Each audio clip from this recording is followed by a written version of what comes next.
Assalamualaikum warahmatullahi wabarakatuh. Kami dari CV Tongkrong Corporation FRI 117 ingin mempresentasikan final report kami. Next. FRI 117 terdiri dari Afra Nastiti Utami, Afra Rania Yaser, dan saya sendiri Betara Huraira. Next. CV Tongkrong Corporation merupakan perusahaan yang bergerak dalam bidang alat bantu UMKM produk yang dijual bernama Multifunction Tong. Next. Study case. Penulis merupakan salah satu staf pengembang dalam bidang IT di perusahaan CV Tongkrong Corporation. Perusahaan ini adalah perusahaan yang bergerak dalam bidang alat bantu UMKM yang memproduksi multifunction tong. Manajer dari CV Tongkrong Corporation menginginkan sebuah sistem informasi yang dapat mengelola produksi dari produk perusahaan, yaitu multifunction tong. Sistem dengan berbasis web ini nantinya dapat memudahkan staf untuk membeli material, mengelola transaksi, dan melakukan pengadaan secara online. Oke, kita lanjut ke kebutuhan perencanaan sistem. Next. Nah, di sini ada proses bisnis yang terdiri dari production operator, procurement, production in, warehouse, dan finance. Next. Nah, yang pertama itu ada database, di mana database merupakan kumpulan data yang terorganisir yang umumnya disimpan dan diakses secara elektronik dari suatu sistem komputer. Nah, data yang terdapat pada perusahaan kami ini ada account, BOM, division, employee, jurnal, material request, MPS, procurement transaction, product receipt, and salary. Next. Nah, untuk use case diagram merupakan gambaran atau representasi dari interaksi yang terjadi antara sistem dan lingkungannya. Dalam data ini digunakan use case diagram pada production, procurement, finance, dan admin, seperti yang tertera pada gambar di samping.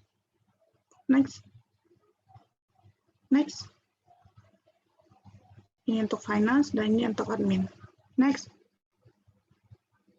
Nah, selanjutnya itu ada activity diagram. Activity diagram adalah bentuk visual dari alir kerja yang berisi aktivitas dan tindakan. Dalam UML, activity diagram dibuat untuk menjelaskan aktivitas komputer maupun alur aktivitas dalam organisasi.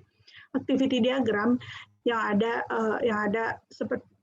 itu seperti MPS menu, product menu, BOM menu, material requirement menu, procurement menu, material menu, procurement transaction menu, receipt menu, salary menu, jurnal menu, employee menu, account menu, login and logout menu. Seperti yang tertera pada gambar samping itu ada MPS menu view. Next. Lalu ada procurement menu update. Ada material menu view material. Ada view procurement transaction menu. Next. Nah, selanjutnya itu ada kelas diagram. Nah, kelas diagram adalah diagram UML yang menggambarkan kelas-kelas dalam sebuah sistem dan hubungannya antar satu dengan yang lain. Ini contoh kelas diagram dari FR kami. Next. Nah, selanjutnya itu ada sequence diagram. Sequence diagram adalah diagram interaksi yang merinci bagaimana sebuah operasi dilakukan. Sequence diagram menggambarkan interaksi antara kelas dalam hal pertukaran pesan dari waktu ke waktu. Dalam sequence diagram terdapat event seperti view, create, input, update, dan delete. Nah, seperti gambar di samping ini, itu terdapat sequence diagram production staff bagian view MPS. Next. Kalau ini contoh dari sequence diagram procurement staff create procurement. Next.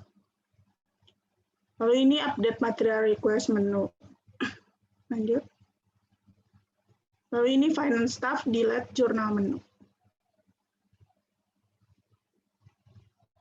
Nanti akan dijelaskan oleh teman saya. Baik, selanjutnya adalah desain interface atau mockup. Mockup digunakan untuk melihat preview sebuah konsep desain dari sebuah web yang diberikan efek visual sehingga hasilnya menyerupai dengan wujud aslinya. Di sini ada desain interface dari login page. Next. Lalu di sini ada desain interface dari list material. Next.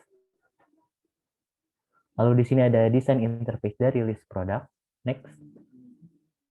Lalu di sini ada desain interface dari list procurement. Next. Lalu yang selanjutnya ada desain interface dari bill of material. Next.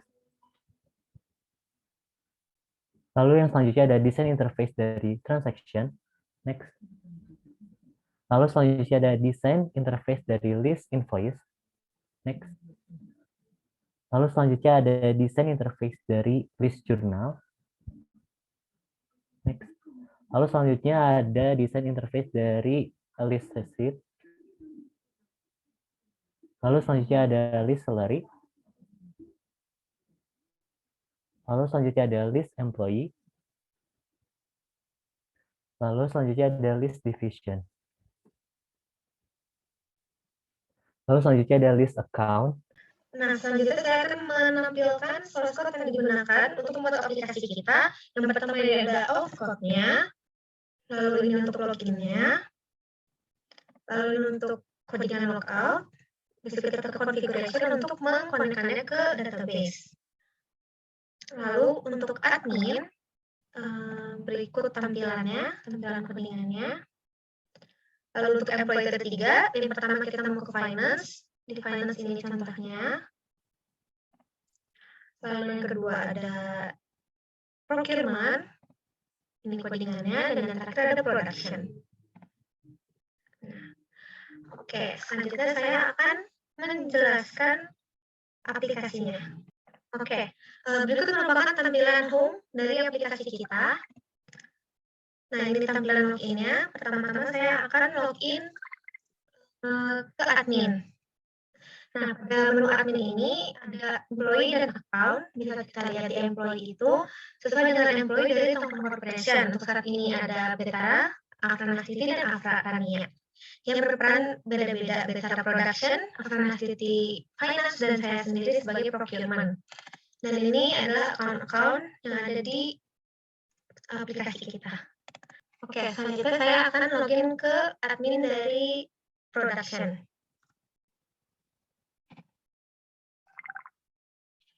Oke, di menu production ini ada beberapa menu yang bisa kita gunakan. Yang pertama itu ada MPS, produk, material, materi request, BOM, dan procurement.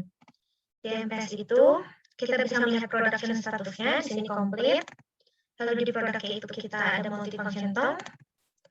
Nah, untuk material itu material yang akan kita gunakan untuk membangun si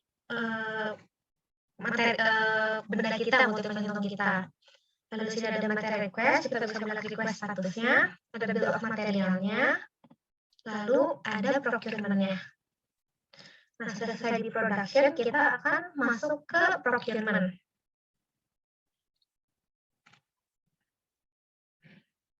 Nah, di menu procurement ini ada procurement transaction, ada material request, dan ada receipt. Nah, receipt ini nanti dapat kita gunakan di finance. Nah, kita lanjut, dan terakhir ada untuk finance staff-nya.